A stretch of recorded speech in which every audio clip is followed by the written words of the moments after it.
On the 22nd of December last year, a bin lorry careered out of control in the centre of Glasgow.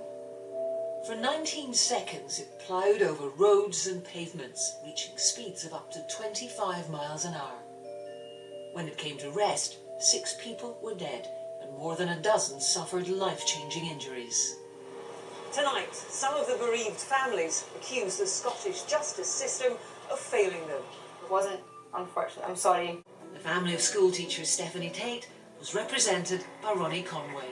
The one thing that the Tates have said to me consistently is that if anything emerges from this tragedy and the fatal accident inquiry, is that no other family has to endure what they have endured and what they know the other families are having to go through.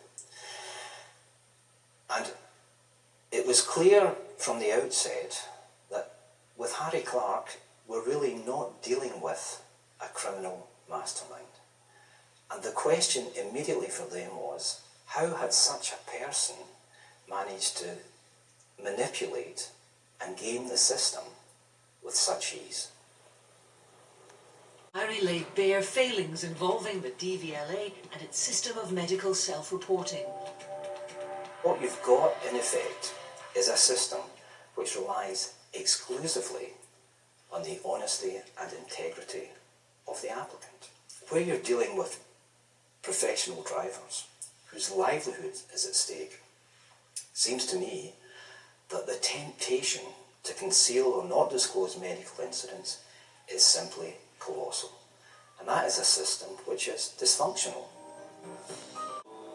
But during the inquiry it was revealed it may have happened on a bus.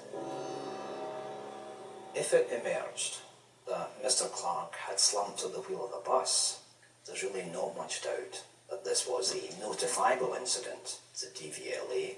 There's really not much doubt in terms of DVLA protocols that Mr. Clark would have lost his LGV licence for probably about a year. He would not have been able to apply for a job with Glasgow City Council, which he did later on in 2010.